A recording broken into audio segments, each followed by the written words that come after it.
Hello, this is Vlad and a new story from my channel, Amazing Life Stories. Tanya and Lena lived in neighboring courtyards and had been friends since childhood. Their friendship was a bit strange though. Lena was a calm, smart girl from a poor family, while Tanya was capricious and beautiful and struggled with schoolwork. Almost immediately, Lena was doing her tests for her, letting her copy, and generally dragging her along with her. The kids in class often laughed. "Lena, don't you understand? You're only needed for Tanya's homework. Just refuse her once, and that's it, your friendship will end. Oh, you're all just jealous, that's why you're so mad, we'll become friends." Quote. The kids nodded, but Lena was angry. How could they think so poorly of her? Time went on. The girls decided to go to medical school. Well, that is, Lena decided, and Tanya said, well, then I should go to medical school too. Why? He didn't explain. But Lena was genuinely happy, because no matter what anyone said about Tanya, she was like a true friend, always there. When they assigned Tanya to her internship, she got some remote hospital in the district, and Lena was sent to the central city hospital. That evening, Tanya cried, "Why such injustice? I can't live so far from civilization. Tanya, you should go and talk." "Oh, I went and talked, and they told me, switch with someone, there are no more spots, and you do understand who will be swapping, right? It's the end of the world." Lena sat down next to her friend. "What's wrong? Don't cry. Let's swap. I don't care where I do my internship. The main thing is the internship itself, and where to work afterwards." Tanya looked at her with tear-stained eyes. "Really, honestly? And you won't even be upset with me? What are you saying, Tanya? Of course not. We're friends. At home." Mom shook her head. "Lenachka, how come? You could live at home 5 minutes before your internship, and now you have to drag yourself off to God knows where." Leona just smiled. "Oh come on, Mom, it's even more interesting this way. Don't you think Tanya is taking advantage of your friendship too much?" "Mom, stop it. Tanya's not like that." "Well, if she's such a city girl, so what?" "Oh, I don't know, Lenachka. So far I just see her taking advantage of you, learning how to behave at your expense, and begging for better things for herself." Lena didn't argue. It was, of course, a little offensive that Mom thought the same way as everyone else. They were friends, after all, and should give in to each other and help each other. The internship was interesting. The district hospital did everything. They delivered babies, removed appendices, pulled out splinters, and treated runny noses. Lena asked to transfer to the obstetrics department, and only there did she realize that this was exactly what she wanted to do. "Hi." Lena winced. She had been preparing the surgical kit while it was quiet. "Hello." A young man was looking at her. A guy. Lena felt like she had seen him before, but she couldn't get a good look at him because he was as handsome as a god. "Don't you remember me?" Lena shrugged. "I think we've seen each other, but I can't remember where." The guy smiled and sat down on the couch. "We study at the same school. Only I'm a year ahead of you. I just arrived recently." Lena laughed. "Oh, right, you're that same Dennis, the one our girls swoon over." He winced, as if the girl had said something unpleasant. "You're not swooning, are you?" "No, I'm not swooning. I came here to study, not to faint." He smiled somehow childishly. "Well, I came here to study. I specifically asked to come here so there would be fewer people. No one takes me seriously. As soon as I say I want to be a good doctor, everyone smiles. Yeah, right, I just need a diploma." "Do you really want to?" "No, well, don't even start." "Oh well. What department are you in?" "You won't believe it, pediatrics." "Wow, I love children too, but I'm not sure I can do everything right. You can't make mistakes with children. I don't feel like I can. Well, that's normal. I would never want to work in obstetrics full-time. Listen, where did you go around here? No, I don't know anyone or anything. Let's go to the river this evening, I'll give you a tour. Lena thought about it. Tomorrow was her day off, so why not go for a walk? Dennis turned out to be completely different from what she had initially imagined. He was smart, well-read, didn't show off, didn't put his I in anywhere, and knew how to listen. Somehow, imperceptibly, completely imperceptibly, Lena fell in love. They returned to the city together. You should have seen Tanya's eyes when she saw them. She questioned her friend for a long time, trying to figure out what was going on, and then sighed. No, that's not the kind of girl Dennis needs. You're too simple for him. But you know that yourself. You'll simply ruin the guy's life. Tanya started going out with them all the time, interrupting Lena all the time, openly flirting with the guy. Lena didn't understand what was going on until one day Tanya came to her in tears. You don't understand. You don't understand. He's afraid to offend you. He respects you very much. But respect isn't love. How can you not understand, Len? Listen, give him to me. He'll be happy with me. He doesn't need a simpleton like you. Lena consoled her friend and cried herself, because she already understood that she would listen to Tanya again. Dennis was tearing up metal. Why the hell are you listening to this loser, Dennis? No need to pretend. Tanya explained everything to me. And you know, I realized she's right. You need a completely different person by my side. Can I decide for myself what kind of person I need by my side? Dennis, stop it. Tanya told me you'd behave exactly like this. Goodbye, Len. She just shook her head and left. She went to work in the obstetrics department, as she'd planned. Tanya initially applied to therapy. She said there was basically nothing to do there. But 6 months later, she showed up at Lena's. What are you doing here? You transferred. It's impossible to work there.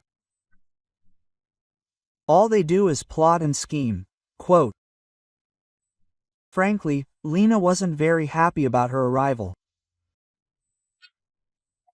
She knew that her problem in therapy was because she constantly misdiagnosed her and acted like a princess. And so on. But how could she refuse Tanya when she asked her to put in a good word for her so they could work the same shift? Satnam shook his head. Well, look, it's your responsibility. I haven't heard anything good about Kovalev yet. It was quiet that day. By evening they were sitting in the study having tea. Lena couldn't stand it anymore. How are you? I can't wait to get an invitation to the wedding. To the wedding? And you mean Dennis? Oh, he turned out to be completely different from what he seemed. A real idiot. He went off somewhere. Lena turned pale. So you're not together? No, it didn't work out. But I don't regret it. I saw a young doctor here. Lena wasn't listening to her anymore. She didn't care about the doctor, about Tanya. Dennis was free. He didn't love Tanya, otherwise he wouldn't have left. And you don't know for sure where he moved? Who? Tanya looked at her in surprise, and then the phone rang. Lena picked up the receiver. Yes, let's go. She looked at Tanya. So, we have 2 women in labor at once, and both are urgent. You go to one, I'll go to the other. What do you mean, without you? Without me, Tanya? Well, are you a doctor or what? Let's go. Lena had completely forgotten about her friend. The woman in labor was a very difficult one. Only 5 hours later it was all over. She came out of the block and immediately saw Tanya. She was pale. What happened? Len, I think she died. Who? The woman in labor. Lena rushed to the box, but it was too late. The girl had a bad heart, and she was supposed to give birth under the supervision of a cardiologist. But Tatiana simply didn't read the accompanying card, didn't want to waste time on trifles. Len, you're not going to tell me it was me, are you? She looked at her friend in surprise.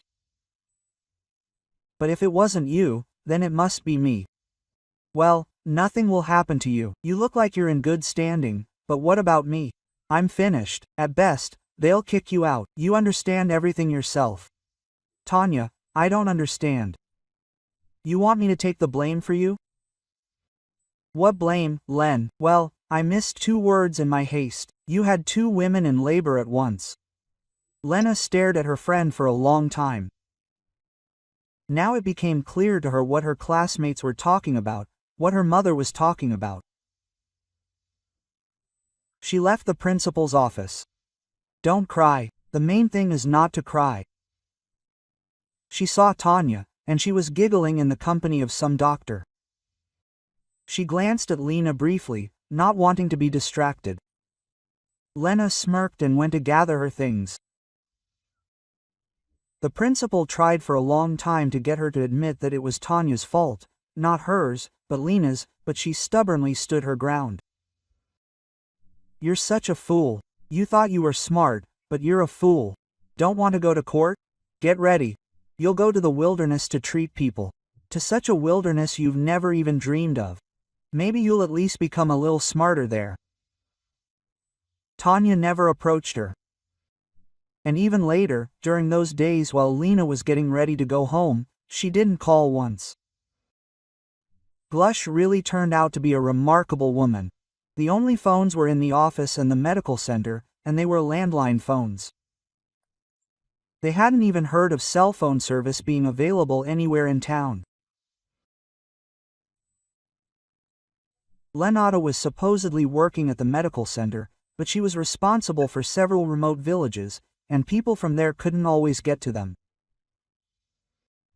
She had to travel to them herself, sometimes by bike, sometimes on foot, sometimes with a ride. The phone rang in the evening.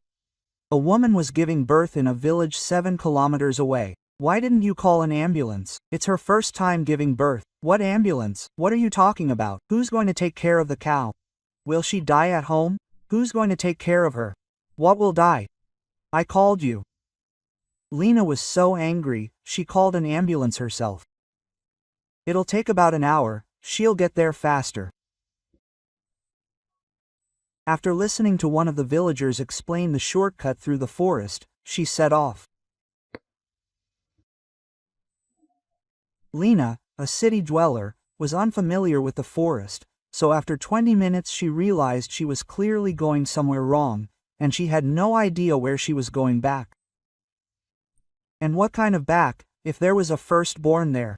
She picked up her pace. Maybe she'd find the path faster. But up ahead, right in the forest, she glimpsed a house. Right.